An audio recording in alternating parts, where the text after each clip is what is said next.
Hello दोस्तों, कैसे हैं आप लोग। पिछले कुछ दिनों से मैं वीडियो नहीं बना पाया, जिसके लिए मैं माफ़ी चाहता हूं। और वीडियो इसलिए नहीं बना पाया क्योंकि मेरे एग्ज़ाम्स चल रहे हैं बीएससी फर्स्ट सेमेस्टर के, और 18 दिसंबर को मैथ्स का पेपर था, तो इसलिए मैं पढ़ाई पे ज़्यादा ध्यान देने लगा था। लेकिन पेपर में फिर भी मैंने कुछ नहीं किया। चलिए छोड़ते हैं उस बात को। आज हम बात करने वाले हैं स्पाइडरमैन के भविष्य के बारे में, जो कि सोनी के हाथों में है। जैसा कि हमें पता है कि एमसीयू स्पाइडरमैन 4 अब कंफर्म हो चुकी है। टॉम हॉलैंड ने खुद जिमी फैलन के द टुनाइट शो में ये कंफर्म किया कि स्पाइडरमैन 4 में वो रिटर्न कर रहे हैं।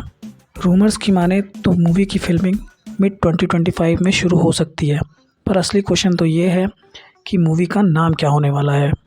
Spiderman king is black, Spiderman homeless, या फिर वो नाम जिसको मैं रखने के लिए खुद मार्वल से बात करने वाला हूँ, स्पाइडरमैन फुटपाथ इज़ होम। मजाक था ये। मैंने ऑलरेडी बात कर ली है और मार्वल वाले इस नाम के बारे में सोच भी रहे हैं।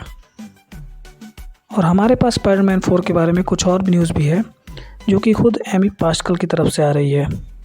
अगर आप नहीं जानते हैं कि एमी पास्कल कौन है, तो मैं आपको बता दूं कि Amy Pascal Sony Pictures Entertainment की फॉर्मर चेयरपर्सन है। वो 2015 तक चेयरपर्सन थी, जब तक उन्होंने अपनी खुद की प्रोडक्शन कंपनी नहीं शुरू की थी।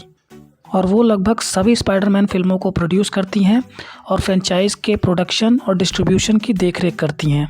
केविन फाइगी एमी पास्कल के बहुत अच्छे दोस्त हैं, लेकिन केविन ही वो इंसान थे जिन्होंने टॉम हॉलैंड को एमसीयू में शामिल करने के लिए उन्हें राज़ी किया था, जिसके बाद सोनी ने अमेजिंग स्पाइडरमैन 3 नहीं बनाई। और बात करें स्पाइडरमैन 4 की स्टोरी की, तो नो वे होम के बाद पीटर पार्कर सब कुछ छोड़कर स्पाइडरमैन बनने पर फोकस करेगा। और ऐसा हमने नो वे होम के लास्ट सीन में देखा था कि पीटर ने एमजे को याद नहीं दिलाना ही अच्छा समझा कि वही स्पाइडरमैन है, और उसका बलमा भी।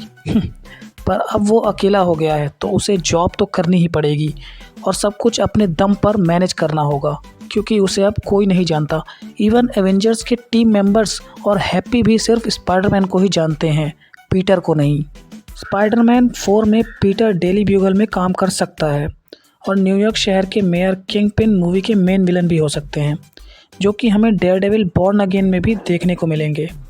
और ये न्यूज़ भी पक्की है कि डेयरडेविल भी स्पाइडरमैन 4 में दिखाई देने वाले हैं। लास्ट वीक के एक इंटरव्यू में एमी पास्कल ने कहा था कि पीटर पार्कर इज़ नो मोर। मतलब उनका कहना ये था कि पीटर पार्कर होने से गिव अप कर रहा है, क्योंकि पीटर पार्कर होना बहुत मुश्किल है और सिर्फ स्पाइडरमैन पर फोकस करना ही आसान है। लेकिन उन्होंने ये भी कहा था कि स्पाइडरमैन 4 वहीं से शुरू होगी जहां से नो वे होम ख़त्म हुई थी। मतलब नो वे होम जहां ख़त्म हुई थी, उसके आगे की स्टोरी हमें देखने को मिलेगी। स्ट्रीट लेवल फाइट्स और बाकी दोनों स्पाइडरमैन्स की तरह अलोन लाइफ। लेकिन बात सिर्फ यहीं पर ख़त्म नहीं होती। फैक्ट ये है कि स्पाइडरमैन 4 एवेंजर्स डूम्सडे और एवेंजर्स सीक्रेट वॉर्स के बीच एग्जिस्ट करती है।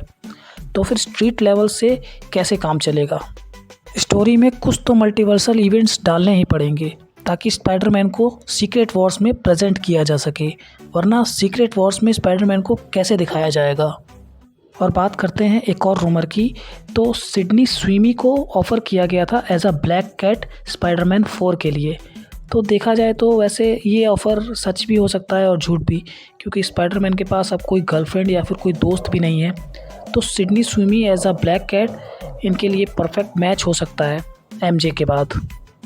हालांकि ये एक रूमर है, इसमें कितनी सच्चाई है ये कोई नहीं बता सकता, लेकिन इतना ज़रूर कह सकता हूँ मैं कि स्पाइडरमैन 4 एक स्ट्रीट लेवल प्लस मल्टीवर्सल दोनों तरीके की मूवी होने वाली है। और सिर्फ स्ट्रीट लेवल पर ही फोकस नहीं किया जाएगा, मल्टीवर्सल कुछ इवेंट्स भी इसमें ज़रूर होंगे। तो दोस्तों आज के लिए इतना ही, मिलते हैं अगले वीडियो में।